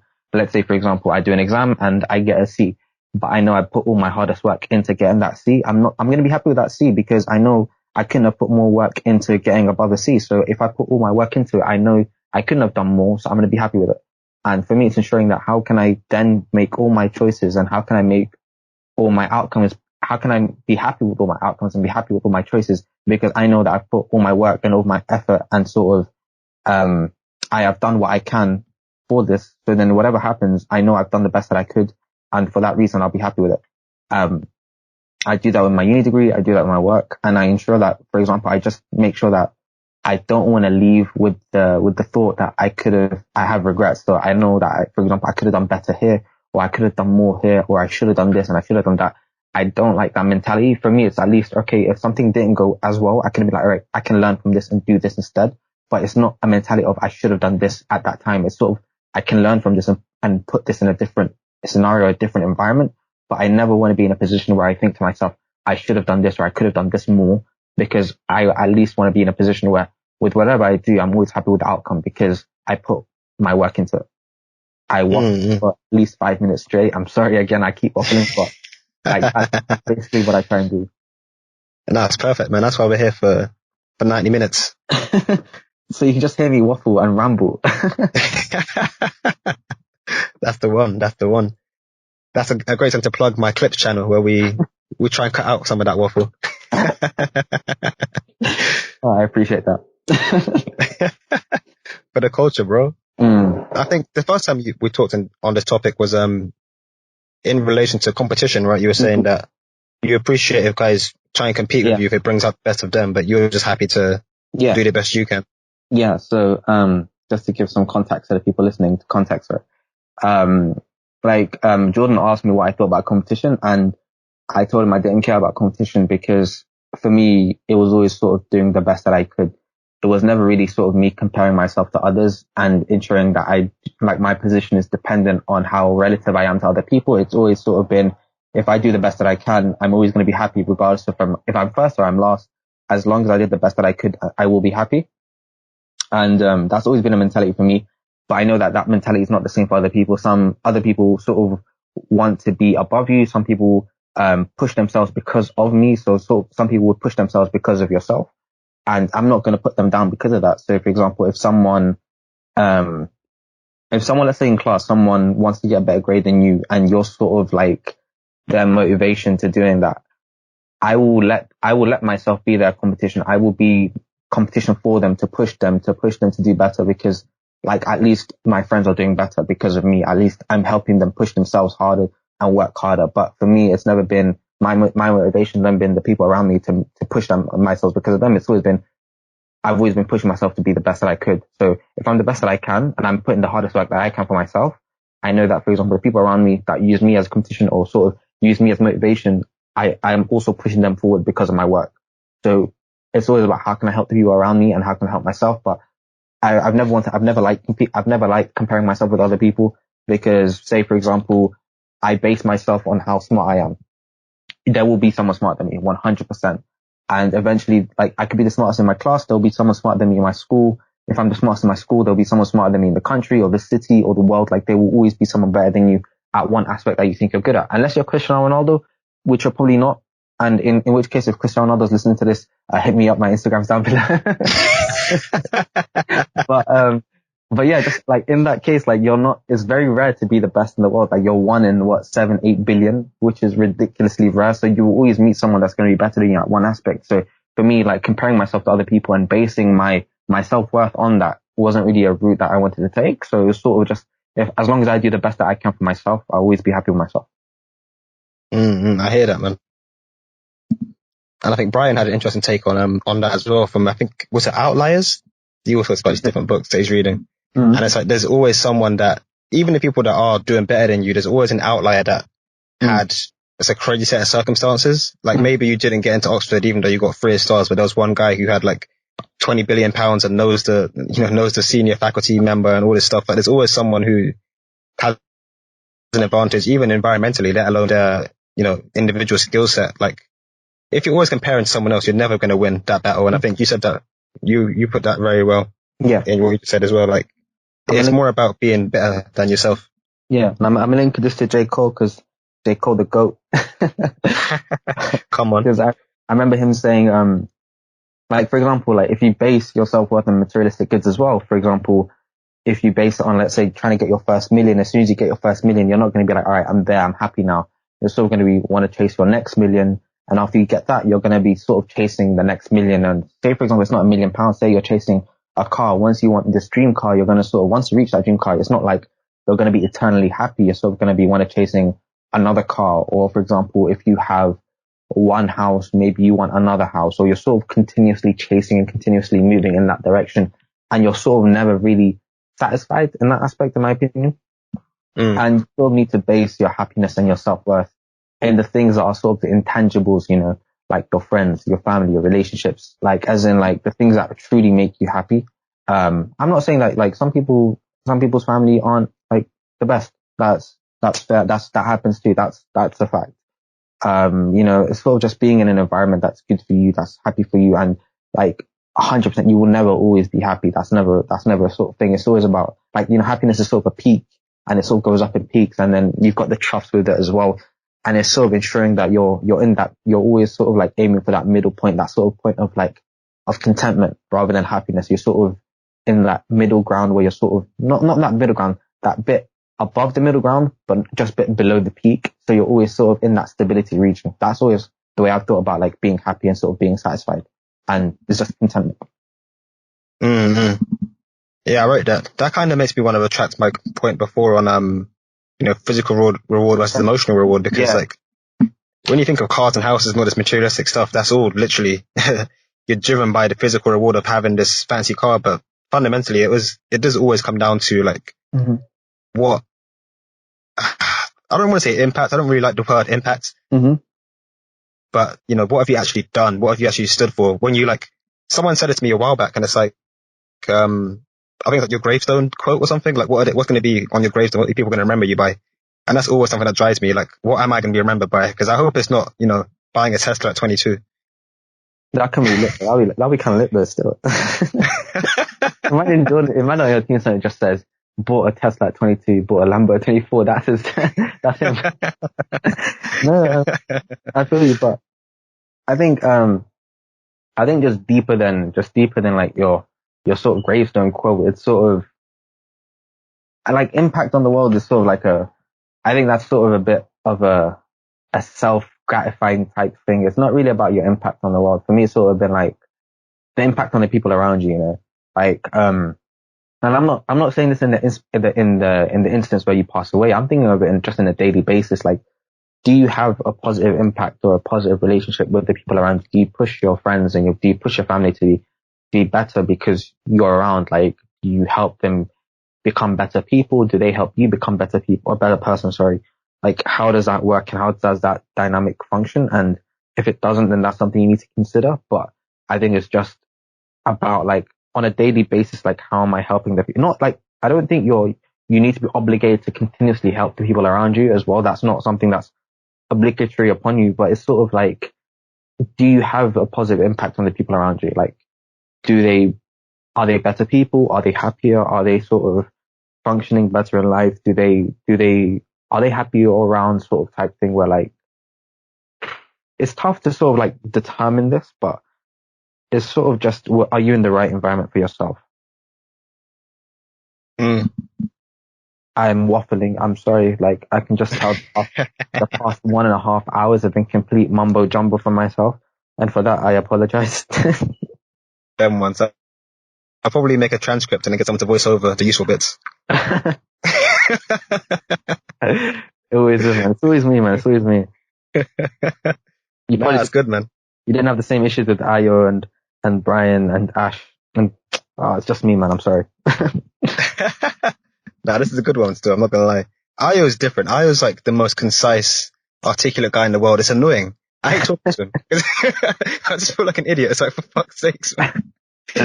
I must be like the complete opposite. I'm like, yeah, you just keep speaking to him, just keep pushing him, and he'll just chat nonsense at some point in time.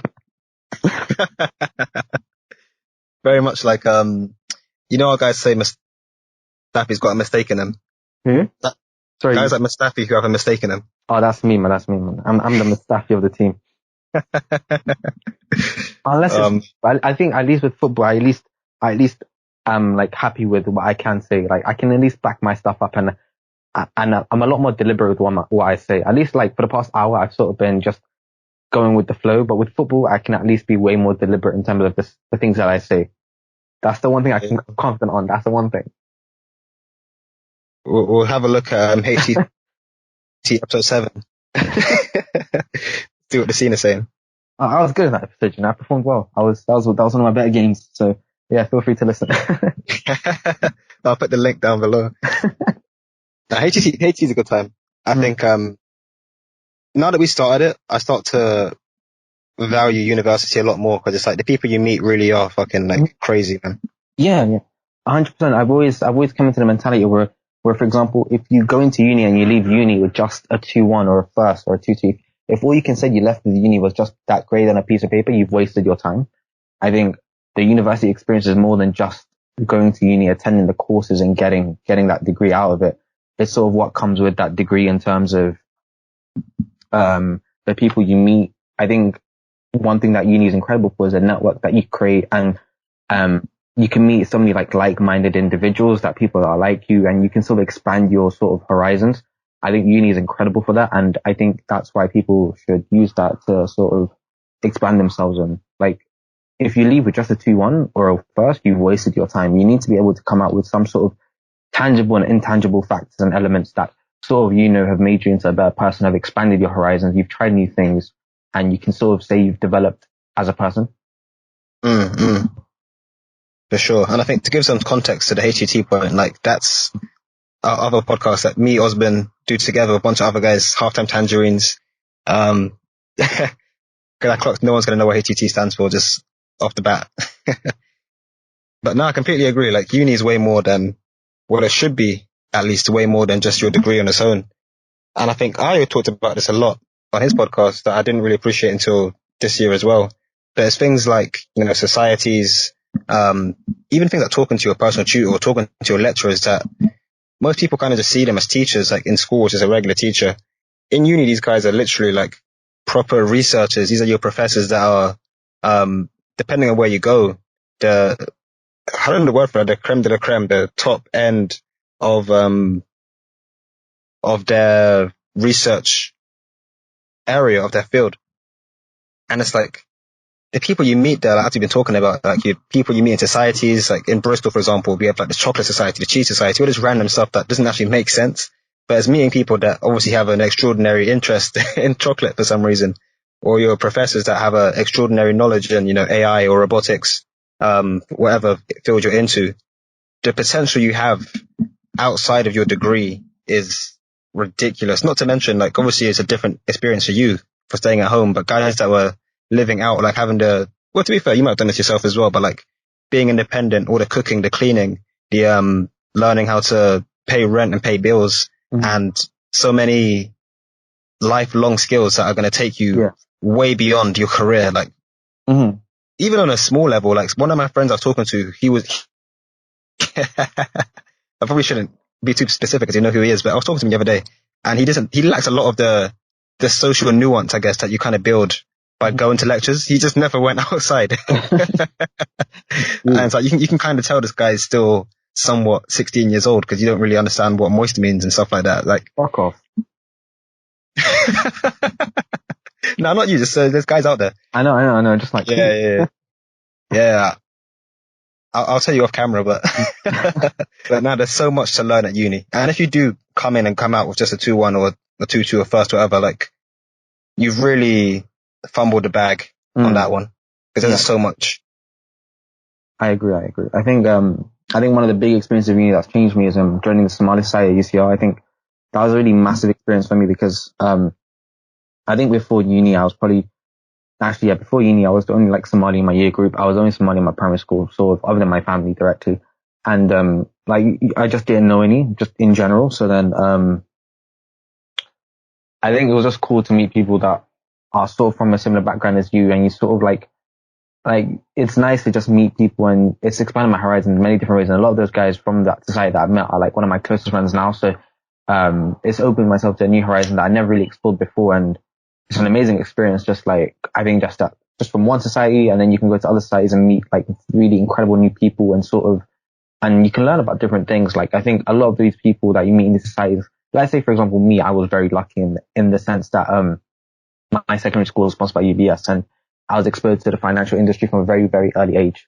Some of these people that go to uni have no idea what anything is. They go into uni their first year and they have no idea what spring week is, and people in their course are being oh, have you applied to this spring week? Have you applied to this spring week? And I was applying to spring weeks for my first, actually I only applied to 2. But some So I applied to Spring Weeks my first year because I knew about them, but a lot of these guys didn't, and they had no idea what any of this kind of stuff was about. But just me being there and sort of being a sort of like a network for some people and just being able to like, tell others like, guys, this is what the financial industry is about. This is sort of like how you can get a grad scheme. They didn't really know much about grad schemes either. It was sort of just going to uni because that was sort of the next stage to do, but sort of like expanding the horizon, teaching about new different things. It's a really cool thing, and it sort of has like a powerful impact because now you look at a lot of these guys, and a lot of these guys have like grad schemes and summer internships and spring weeks and a lot of this kind of stuff. You know, it can be traced back to like one sort of moment in the first year when they met you and you helped them out. So, like the people you meet in uni can be very powerful in how they shape, your potential life. Mm-hmm.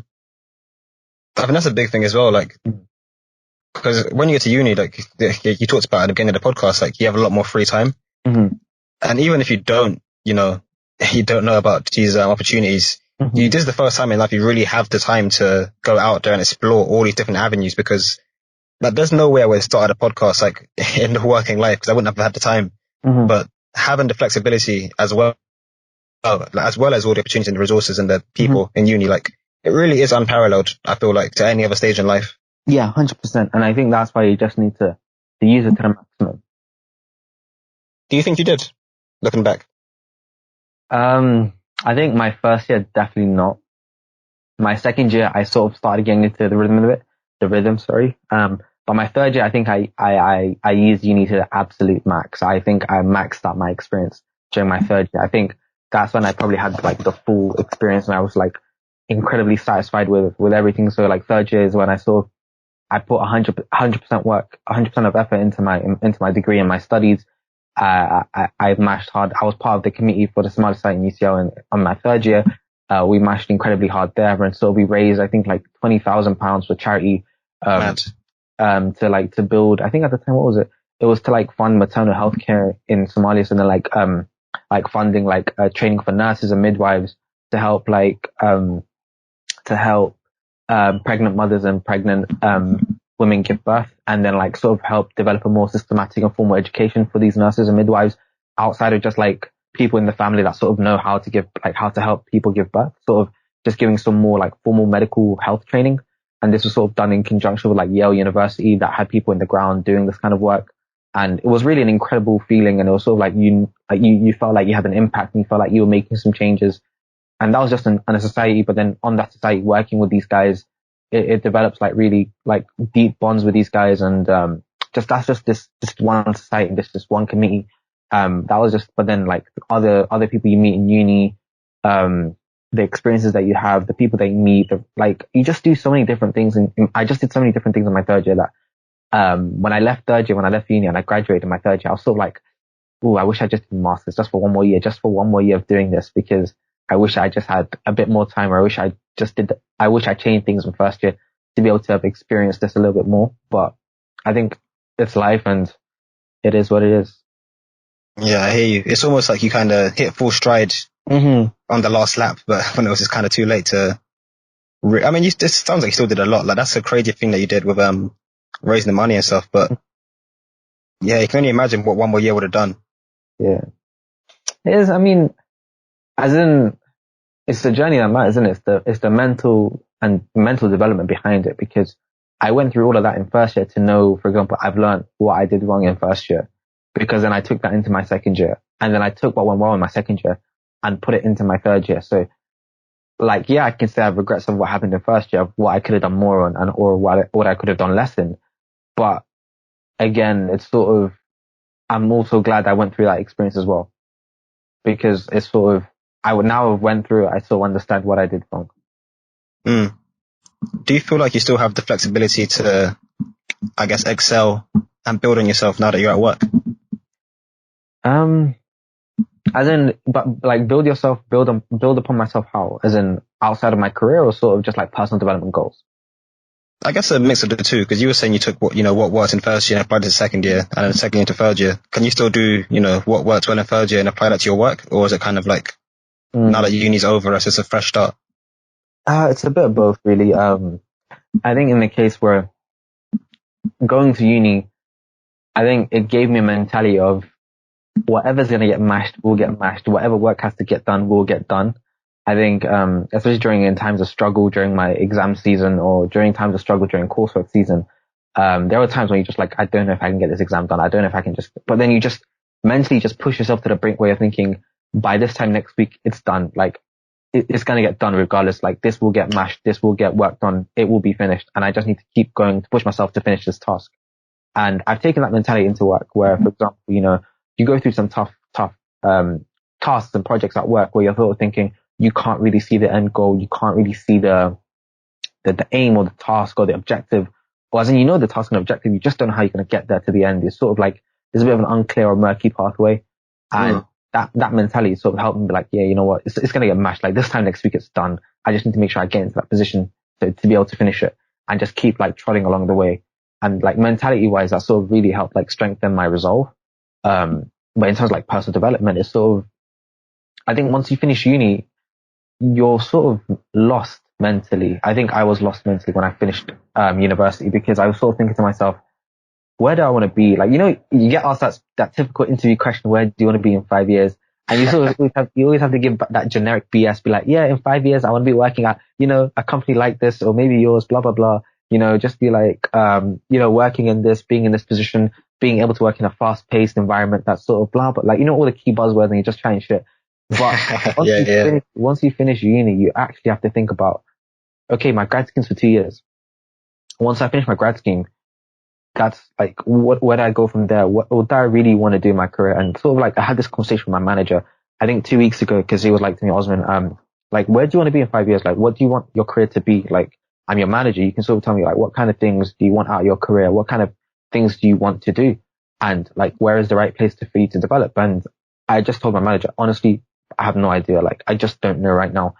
For me, the first year of work has always been a learning experience. Just absorb as much knowledge as I can, absorb as much as I can, to then be in a position where now that I've absorbed as much as I can, or I've learned as much as I can, what do I enjoy learning about? What do I not enjoy? And where can I sort of specialize myself in to be in a specific position? Yeah, I see that. Because I think even in a macro sense, 5 years is long. Yeah. A lot can change in that. 5 years, I'm 27. That's kind of shit to know, You just feel old. Word. I have no idea I don't even know where I want to be in 1 year, let alone 5. I mean, I have some sort of a loose plan, but I always hate that question because you really expect me to know exactly what's gonna, like, what I plan to happen. It's mad. I think, especially for me, I think as people, it's always easier to know what you don't want to do rather than what you do want to do. But I just thought of it backwards. I'm like, what do I not want to be doing in 5 years? What do I not want to, where do I not see myself going? And then as soon as you just keep like ticking out those options, you're sort of left with an idea of, all right, now I know what I don't like. This is the universe of things that I seemingly do like. So now that I have this sort of universe of things I like, or I think I don't like, let me try this kind of stuff out and see where it goes from here. Like, what you don't like, and it's very hard to know what you do like, or it's very hard to know what you're actually passionate about, because a lot of the things you actually haven't really tried in detail yet, or you haven't actually tried out. But now is the sort of time to get into these environments, to get into these spheres, to try this kind of experience out and learn if it's the right thing for you. If you learn it's the right thing for you, that's fantastic. If you learn it's not the right thing for you, you can just rule it out and put it in the don't like section, and you just keep plodding along. I think one thing we kind of mess up as people is we want to be successful by 25. We have goals by 26 that are ridiculously out of proportion, sort of a bit mad. And we still think 30 is a very, very old age, and we're sort of like, our lives are over by 30. I think I went through the same thing. I used to think, yeah, by that point, I'm an old person. When in reality, like, your life's just about getting started at like 22, 23. Like, that's when you're just about, like, you're still super young. Like, your career is just starting out. And, I think you have that's the only thing we don't appreciate enough. We have so much time to sort of learn about things and take things as we go. So yeah, I waffled again and I apologize.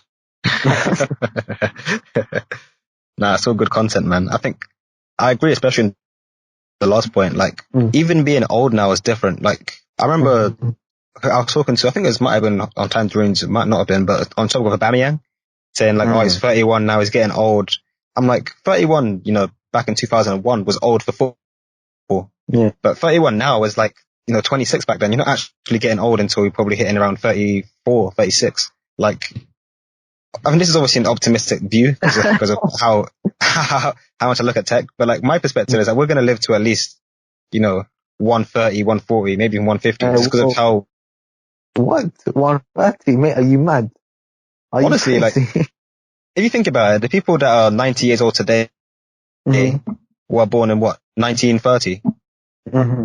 Like, times were so different back then. And that's not to say that things are, substantially better now, but at least in terms of technology, in terms of knowledge, in terms of science, like, I can easily see us exceeding 90 and 100. I don't think 130 is that far out of reach, given that, we're 22 now. There's 100 years to go until we get there. I can only imagine how far tech's going to evolve and how far science is going to evolve in the next few years to assume that 150 isn't that far out of reach. Again, that's obviously an optimistic view because I'm into tech, but I think traditionally when it's like, oh, you want to get married by 30, the people that are saying that are the ones that were, their parents died at 60. Now that our parents are still alive at like 80, 90, it's like, do you really want to be married for 60 years? That's more than your whole life. That's like 2 lifetimes effectively. Bro, that's life goals, man. That's goals, man. That's goals. Hey, keep that to yourself, man.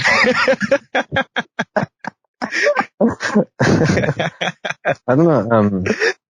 I think one thing that needs to be considered is when, like, we're living through a very, very new age now in terms of mobile phones didn't really exist in the way that they did like 30 years ago as they do now.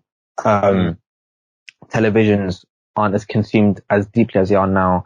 I think with the amount of new technology that's sort of spurring about, like, let's say pollution sort of increasing rapidly as well, there are sort of effects that like might also like affect us negatively in a medical sense as well that also need to be taken into account. So obviously, for example, technology will evolve into a place where we can sort of medical science is going to improve rapidly. I agree with that wholeheartedly.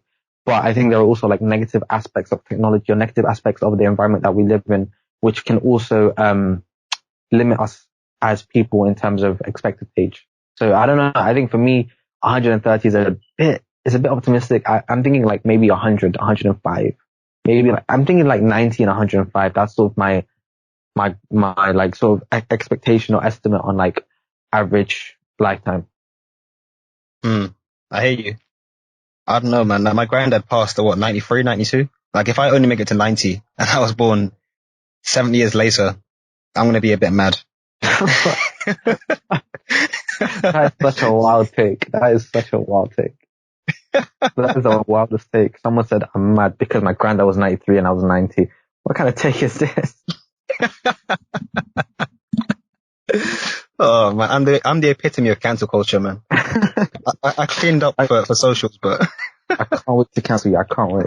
I'm gonna expose this podcast in like 5 years time when you have your third Lambo and be like, this piece of shit was talking about random shit back in 2020. Go back to our Tangerines chat. The amount of comments I deleted. Future proofing, man. Man. Thanks. But you can't future proof the podcast itself unless you delete the episodes. And you've got some wild takes in there, I hope.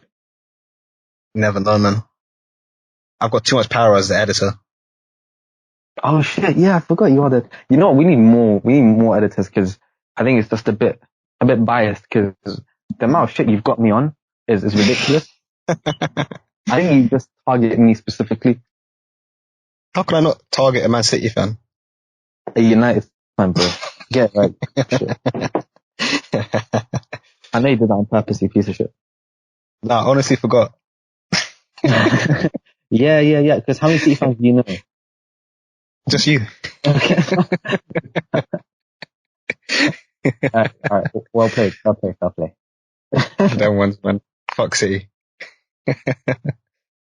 I think one thing to, I guess, touch on last that we talked about last time but haven't brought up so far yet is like the power of social media. Because we talked about it in a very negative light initially, like kind of touched on cancel culture and the bee just came in my car. Alright. I lost my train of thought. The wasp just came out of nowhere. But yeah, we talked a bit about cancel culture, a bit about how to political spheres are very much like antagonizing each other. But last time we also discussed we had to take on the increased access, how like people in Cornwall can access like London opportunities just because of socials now. Yeah. I think, if someone's listening and has got this far into the podcast, they probably think we have a very negative view on social media, but it's actually on the contrary. I love social media. I think it's incredible for what it does. And I think I spoke about this Jordan before, and it's sort of like the access, and I think we can link it back to sort of like Black Lives Matter, or sort of we can link it back to like increasing awareness and the platform that it brings to people. Whereas before, I think in terms of the traditional media, in terms of newspapers and television, you were sort of limited in terms of who you could reach because of just the people that were accessing those platforms. Specifically in terms of who was actually releasing that content or sort of creating that content itself. Now you're sort of living in an age where sort of everyone in themselves or like intrinsically is a content creator and has their own sort of platform intrinsically. And that in itself is powerful because now let's say we have a business owner in Edinburgh and they can now just as easily reach someone in Cornwall as they can someone in New York with the ability of a retweet or the ability of a like. If I have the ability to reach that platform, it can reach that platform and it can reach that person. And just that on that sole ability, like obviously, there are sort of dangerous implications on the kind of content that is reaching worldwide and going around worldwide, but the platform that it creates and the ability that it opens up for people that traditionally didn't have that platform or that ability to express their opinions or express their voice, it's sort of so powerful because, just like recently, Breonna Taylor, Ahmaud Arbery, these were like recorded videos. These were sort of things that were shared on social media became so much more powerful because of social media. Without social media, I would expect these kind of news stories to be suppressed, in my opinion. I think they probably would be suppressed or sort of quietened down because not many people would know. But sort of just the ability to keep retweeting, the ability to keep liking, the ability to keep sharing your platform.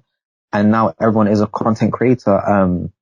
It enables small businesses to be able to operate at a higher level because now they can reach more people. If I sell headphones and I'm a headphone maker in Hackney, I'm not just localized to a physical store in Hackney anymore. I can now sort of deliver worldwide because I'm now linked on Amazon. I can sort of create an Instagram page for my channel, for my shop, or my store. I can reach millions theoretically. That doesn't actually mean I reach millions because of the size of my followers and sort of you have like actual limits in terms of capacity.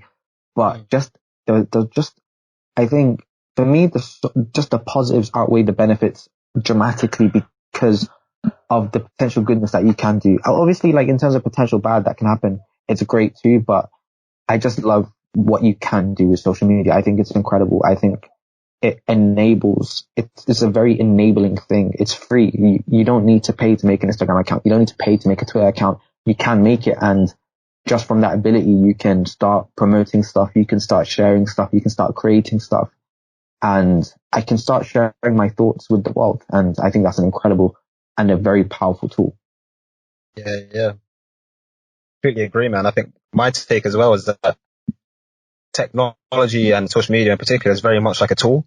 Like, and it's one of these, like, it's not, obviously a hammer's kind of only got one purpose or a wrench only really got one purpose. Socials have, technically speaking, like an infinite number of purposes.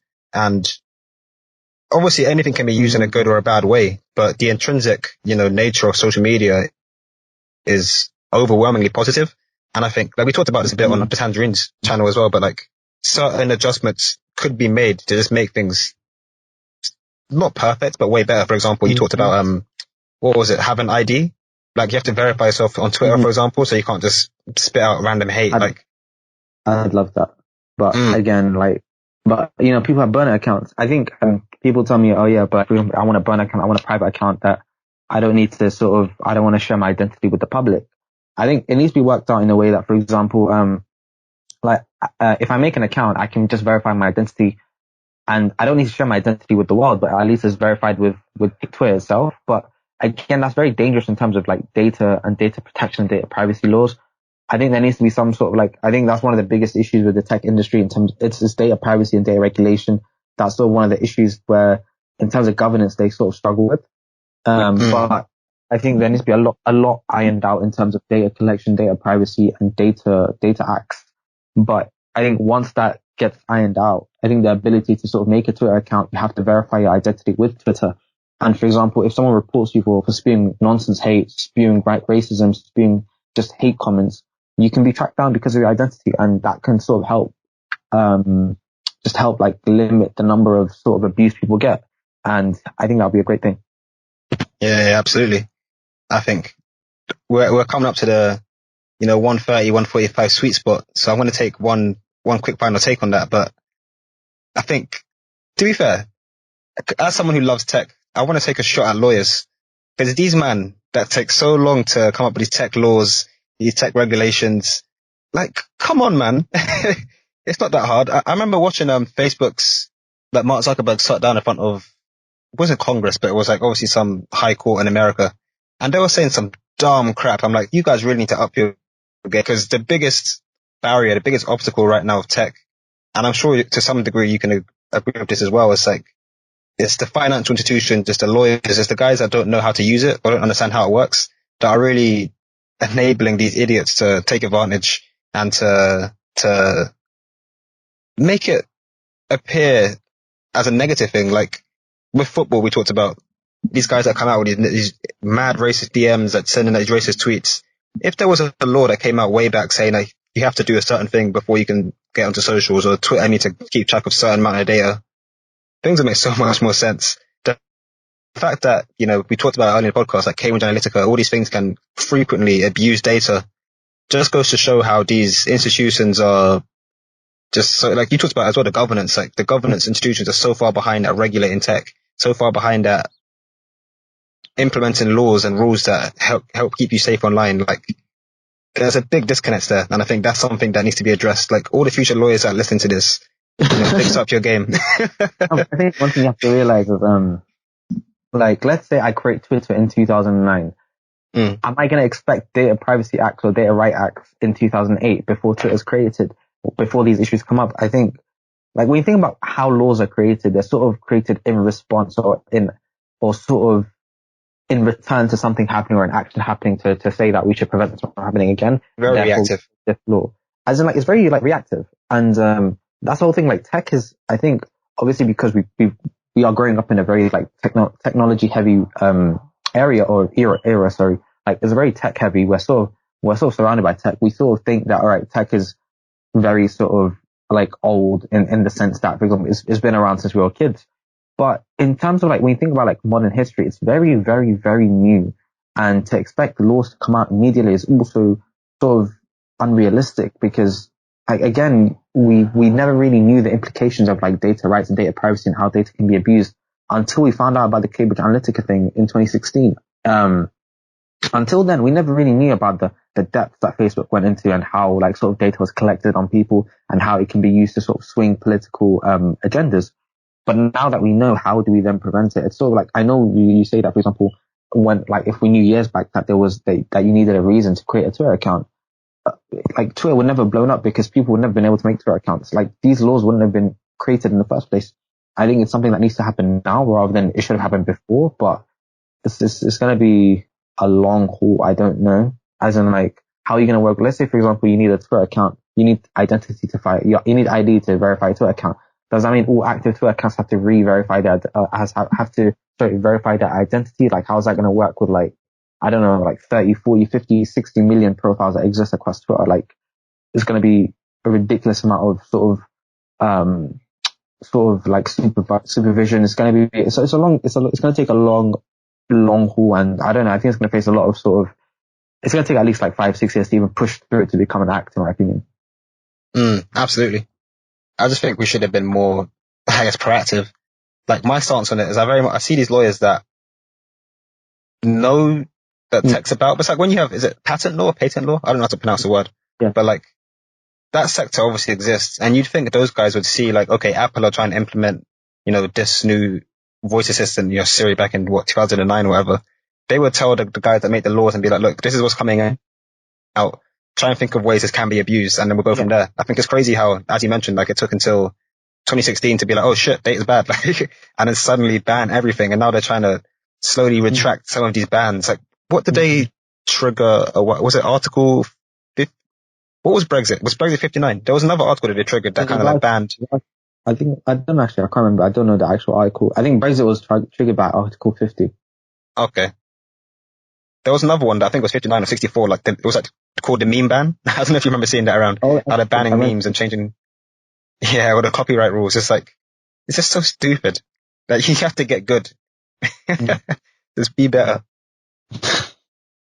No, I think it's one of those things where like a lot of the people in the positions to make those changes are probably not the ones least equipped to handle technology and sort of like the new data sort of era, because they just didn't grow up in it. They don't really, like, maybe it's just that like you need people that are more advanced in these areas or more specialists in these areas. But then again, say for example, the current data specialist on like the current, like if you wanted to hire someone that's a data specialist, that person might be a former senior executive at Twitter. Does that affect how they might be biased in their laws to ensure that Twitter can do what they can? And like there are implications that you need to consider. Like the current experts that you think are the experts on data are probably experts because of the recent work that they've done at their firms or their corporate firms. So then that's also an implication you need to consider. So it's tough shit. I'm just glad I'm not in that position. That's where the money is, man. I'm good. M&A. How is this M&A? This is laws. Yeah, isn't... okay. No, there's an element of M&A that applies to tech, finance, and law. Because obviously there's a lot of shit that you got to go through for it to all work out. But I'll leave that to them, man. I'm gonna stick to my podcast. Fair enough. But yeah, man, that's all we got time for. That was good. Sweet. It was great having you on for the remastered edition. It was fun being on the remastered edition. It's like it went on wild segues. But that's what the people want. That's expected, right? Yeah. I mean, me and Ade talked about taking his girlfriend to the Shard in his episode. So there's obviously a bit of room for for expansion. Let me read it. I need to I need tips from Ade.